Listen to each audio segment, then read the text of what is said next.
எப்பா நாட்டில் உள்ள தமிழர்களே, என்ன ஒரு 6 மாதத்துக்கு திமுக கட்சியினரோ அல்லது திமுக கூட்டணி கட்சியினரோ யாரும் வம்பிழுத்தால், உங்களை அடித்தாலும், ஏன் கொலையே செய்தாலும் திருப்பி மட்டும் அடித்து விடாதீர்கள். ஏனென்றால் வழக்கு கைது உங்கள் மீது தான் நடவடிக்கை பாயும். முடிஞ்சால் ஒரு 6 மாதத்துக்கு இப்படி வட மாநிலத்து பக்கமோ இல்லை வெளிநாட்டுக்கோ போயிடுங்க. இந்த தேர்தல் முடிஞ்ச பிறகு தமிழ்நாட்டுக்கு வாங்க. பாஜகவை சார்ந்த எச் ராஜாவோட ஃபேமஸான டைலாக் ஒன்று இருக்குல்ல, ஹைகோர்ட்டாவது அப்படின்ட்டு.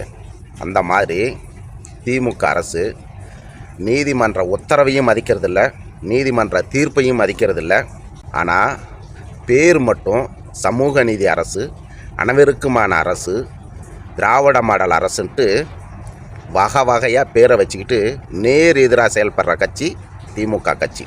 ஒரு மனிதனை பட்ட பகலில், அதுவும் டிஜிபி அலுவலகத்துக்கு முன்னாடி வச்சு தாக்கும்போது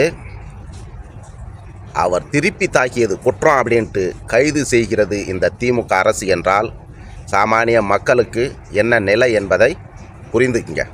இதுதான் திராவிட மாடல் அரசு, திமுகவின் அரசு. இதுதான்.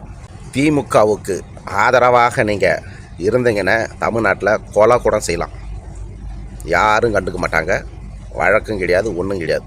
ஆனால் திமுகவுக்கு எதிராக நீங்கள் ஒரு ட்விட்டரில் ஒரு மீம்ஸ் போட்டால் கூட தனிப்பட அமைச்சு கைது செய்யும் இந்த திராவிட மாடல். அப்பட்டமான சட்ட ஒழுங்கு மீறல், அநீதி அண்ணன் ஏர்போர்ட் மூர்த்தியை கைது செஞ்சது. சுத்தமான பறையறையின மக்கள் நீங்கள் தெளிவடைஞ்சிங்க. இல்லைன்னா இந்த திராவிடம் உங்களை அழித்து 2 சீட்டுக்கு இல்லை 3 சீட்டுக்கு அண்ணா அறிவாலயத்தை கக்கூசு கழுவி வச்சுக்கிட்டு தான் இருக்கும்.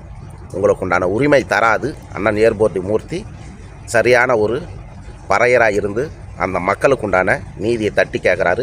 அவரை அழிக்க துடிக்கிறது இந்த திமுக அரசும் விசிகாவும். இதை மக்கள் நீங்கள் தான் புரிந்து உணர்ந்து வருங்காலத்தில் பறையறையின குடி மக்களுக்கான தலைவர் யார் என்று தேர்ந்தெடுக்க வேண்டும்.